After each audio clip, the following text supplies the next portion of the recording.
OTT பிரச்சனையும் இவங்க வந்து சரியா புரிஞ்சுக்காம பேசிட்டே இருக்கிறாங்க. 2002க்கு அப்புறம் திரையரங்கு வரக்கூடிய ஆடியன்ஸ் வந்து 50% மேல குறைஞ்சி போச்சு. இது உங்ககிட்டையும் தெரியும், உங்களுக்கும் தெரியும். ஏன்னா எல்லா கணக்கும் அவங்களுக்கு தெரிஞ்சிட்டு இருக்குது. இன்னும் சொல்லப்போனால் குறிப்பா இந்தியாவிலேயே பெரிய பிக்கஸ்ட் செயின் வந்து பிவிஆர். ஏறத்தாழ 1800 ஸ்கிரீன் வச்சிருக்காங்க ஆல் ஓவர் இந்தியா. தமிழ்நாட்டில் வந்து 150 ஸ்கிரீன் வச்சிருக்காங்க. அவங்க கடந்த 4 காலாண்டுலையும் ஒவ்வொரு காலாண்டுலையும் 200 கோடி 250 கோடி நஷ்டங்கிறத பக்காவா ஒரிஜினல் அக்கௌண்டோட கொடுக்குறாங்க. அப்போ அவ்வளவு மோசமா திரையரங்க தொழில் இருக்குங்கிறது தெரியுது உங்களுக்கு. என்ன காரணம்?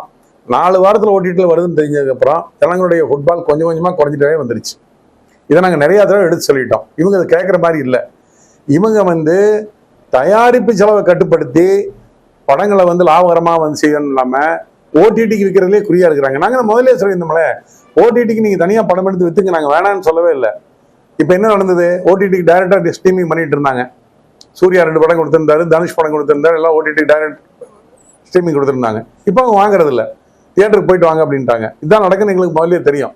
ஏன்னா ஒரு படம் திரையரங்கில் ஓடினா மட்டும்தான் ஜனங்களுக்கு வந்து அதோட ரீச் ஆகும். அதுக்கப்புறம் தான் நல்ல படமே தெரிஞ்சுன்னா ஓடிடியில் பார்க்கறதுக்கு விருப்பப்படுவாங்க. அதனால தான் அவங்க தெளிவாக இப்போ சொல்லிட்டாங்க, நாங்கள் திரையரங்குடைய வசூலை கணிச்சு தான் அதை அனுசரிச்சு தான் விலை கொடுப்பேன்னு சொல்லிட்டாங்க. அப்போ நாங்கள் சொல்கிறோம் உங்ககிட்ட, நீங்கள் வந்து எப்படி வந்து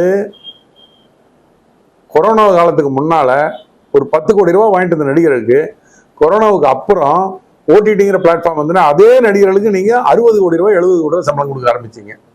என்ன காரணம்? ஓடிடியில் பெரிய விலை கிடைக்குது.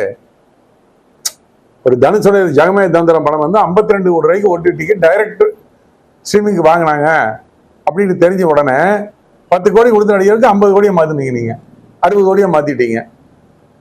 இப்போ என்னாச்சு? ஓடிடி அந்த 52 கோடிக்கு எந்த படத்தை வாங்கினாங்களோ அந்த படத்தை இப்போ 20 கோடி 15 கோடி கேட்குறாங்க. அப்போ என்ன ஆகும்? ஆட்டோமேட்டிக்காக நீங்கள் சம்பளத்தை குறைக்கணும். அது இல்லாமல் இல்லை எங்களுக்கு ஓடிடி வேலை 4 வாரம்னா தான் கிடைக்குது, 8 வாரம்னா கிடைக்க மாட்டேங்குன்னு சொல்லி ஓடிடியில் படம் போடுறதே நீங்கள் வச்சிருந்தீங்கன்னா எப்படி உங்களுக்கு ஓடிடியில் படம் போடுறதுக்கு சுதந்திரம் இருக்குதோ அதே மாதிரி என்னுடைய தியேட்டரில் என்ன படம் போடுறங்கிற முடிவெடுக்கிற உரிமை எனக்கு இருக்கு. அதனால நாங்கள் வந்து கண்டிப்பாக 8 வாரத்துக்கு கீழே ஸ்ட்ரீமிங் ஆகக்கூடிய படங்களை திரையரங்களை போடுறது இல்லைங்கிறது எங்களுடைய தனிப்பட்ட எல்லாருடைய கருத்து. அதுதான் எங்களுடைய மெம்பர் கருத்தெல்லாம். அதனால நான் என் தியேட்டரில் போட மாட்டேன். 8 வாரத்துக்கு கம்மியாக பார்த்து ஸ்ட்ரீமிங் பண்ணுற மாதிரி படத்தை நான் போட மாட்டேன். எனக்கு 8 வாரத்துக்கு நீங்கள் தள்ளி தான் நாங்கள் போடுவேன்னு சொல்கிற படத்தை நான் போடுவேன். உங்களுக்கு எப்படி போடுறேன்னு சொல்கிறதுக்கு ரைட் இருக்குது, அது மாதிரி போட மாட்டேன்னு சொல்கிறதுக்கு எனக்கு ரைட் இருக்குது. நடிகர் சங்கத்துடைய தலைவர் திரு நாசர் வந்து ஒரு அறிக்கை கொடுத்துருக்காங்க. அதாவது எங்களை எந்த விதமான பேச்சுவார்த்தைக்கும் இவங்க அழைக்கவே இல்லை, அதே சமயத்தில் வேலை நிறுத்தத்துக்கு நாங்கள் ஆதரவு தெரிவிக்க மாட்டோம் அப்படின்னு இருக்காரு. நாசருடைய கருத்தில் நானும் உடன்படுறேன். வேலை நிறுத்தங்கிறது தீர்வு இல்லை. வேலை நிறுத்தம் பண்ணி சரி வேலை நிறுத்தம் பண்ணுறீங்க, அப்புறம் யார்கிட்ட பேச போகிறீங்க? அதே நடிகர்கிட்ட தான் பேச போகிறீங்க. அதுக்கு இப்போ அவங்க சொல்கிறாங்க, எந்த மின்னஞ்சலும் எங்களுக்கு வரல, எந்த தபாலும் எங்களுக்கு வரல அப்படின்னு. நீங்கள் என்ன சொல்கிறீங்க? இந்த பொதுக்குழு என்ன சொல்கிறீங்க? நாங்கள் எழுதின எடுத்துக்கு பதில் இல்லைங்கிறீங்க. இதுலேயே முரண்பாடு இருக்குது. நீங்கள் எந்த பதில் தபாலும் எழுதலை, எந்த மின்னஞ்சலும் கொடுக்கணும்னு நாசர் சொல்கிறாரு. அவரு அசோசியேஷன் தலைவர் தான் அவரு.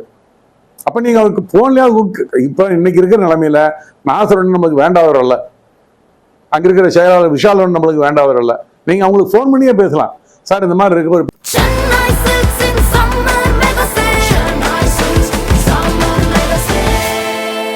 The Chennai Silks in Mega Summer Sale.